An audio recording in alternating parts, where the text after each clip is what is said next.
Tipikor Ditreskrim Suspolda Jatim tengah menyelidiki dugaan kasus praktik korupsi kolusi dan nepotisme atau KKN bermodus jual beli jabatan perangkat desa di Kabupaten Kediri.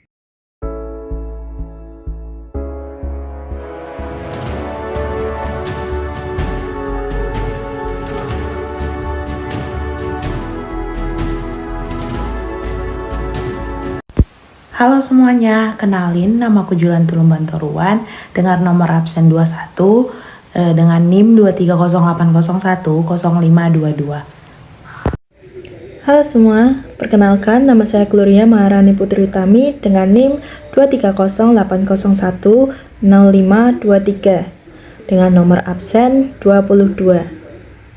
Perkenalkan, saya Natayana Farah Putri dengan NIM 23080100525, nomor absen 23.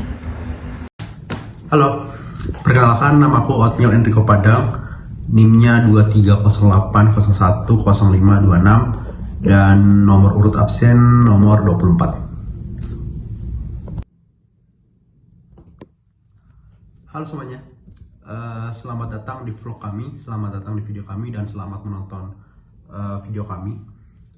Jadi kali ini kelompok kami akan membahas sesuatu yang sangat dekat dengan kehidupan masyarakat desa, tetapi seringkali luput dari sorotan publik, yaitu masalah lemahnya sumber daya manusia dalam pemerintahan desa di tengah pelaksanaan otonomi daerah. Nah, sejak era reformasi, Indonesia menerapkan sistem otonomi daerah.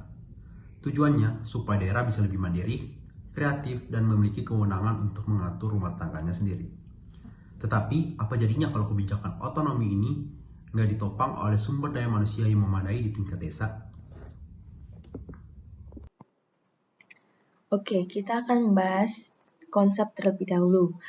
Nah, otonomi daerah itu prinsipnya desentralisasi.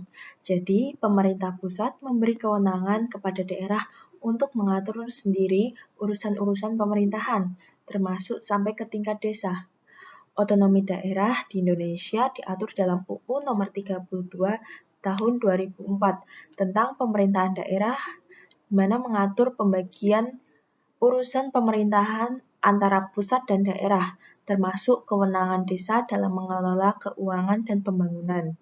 Kemudian ada UU Nomor 6 Tahun 2014 tentang desa, yaitu menegaskan desa sebagai subjek hukum yang berhak mengatur dirinya sendiri dan mengelola dana desa secara mandiri. Namun, implementasinya terkendala oleh lemahnya kapasitas SDM perangkat desa yang berimplikasi pada penyimpangan anggaran, ketidakefisienan pelayanan publik, dan kerentanan korupsi. Banyak desa yang mempunyai tantangan besar dalam hal kualitas SDM.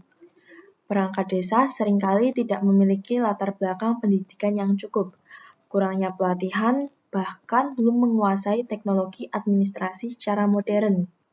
Bayangkan, mereka harus mengelola anggaran yang besar dari dana desa, menyusun rencana pembangunan jangka menengah desa, tapi banyak yang belum paham prosedur dasar administrasi publik. Nah, ini bukan semata-mata menyalahkan orangnya, tapi mungkin terdapat sistem yang belum optimal dalam menyiapkan dan membekali para pelaksana otonomi di lapangan. Nah, pembahasan selanjutnya itu terkait dampak lemahnya SDM. Apa sih yang mempengaruhi jika sumber daya manusianya lemah? Yang pertama, tata kelola pemerintahan desa jadi tidak efektif. Banyak kebijakan desa yang tidak tepat sasaran karena perencanaan yang asal-asalan. Yang kedua, korupsi atau penyalahgunaan dana desa bisa terjadi karena ketidaktahuan atau justru bisa dimanfaatkan oleh pihak-pihak yang lebih cerdas secara manipulatif. Ada juga desa yang terjebak pada ketergantungan terhadap pihak luar, dari tenaga ahli kabupaten sampai ke LSM. Bukannya mandiri, desa malah jadi bingung harus berbuat apa, karena semuanya tergantung orang lain. Dan jangan lupa, Lemahnya sumber daya manusia bikin pelayanan publik di desa menjadi lambat, tidak transparan, dan kadang diskriminatif. Padahal masyarakat desa punya hak untuk mendapatkan pelayanan yang sama baiknya seperti di kota, dan bisa berdampak lain seperti penyimpangan pengelolaan dana desa. Yang pertama itu salah kelola anggaran seperti penggelembungan harga, laporan fiktif, dan pembengkakan anggaran. Kurangnya pemahaman dalam penyusunan program dan estimasi anggaran. Yang kedua, rendahnya kualitas pembangunan desa. Program pembangunan tidak tepat sasaran, minimnya inovasi dan pemberdayaan masyarakat. Yang ketiga itu, tingginya resiko hukum. Banyaknya kepala desa terjerat kasus hukum yang tidak diketahui dalam pengelolaan keuangan desa. Lalu apa sih akar permasalahannya? Nah, yang pertama masih banyak proses rekrutmen perangkat daerah yang berdasarkan faktor kedekatan, bukan karena kompetensi. Lalu yang kedua, pendidikan dan pelatihan perangkat desa belum tersebar merata. Nah, bayangin banyak kepala desa dan stafnya yang belum pernah mendapatkan pelatihan manajemen keuangan atau hukum administrasi desa. Nah, berikut ini ada beberapa contoh terkait kasus lemahnya SDM di perangkat desa. Yang pertama itu rendahnya kualifikasi pendidikan. 60% kepala desa itu hanya lulusan SMP dan 15% diantaranya itu tidak memiliki ijazah formal.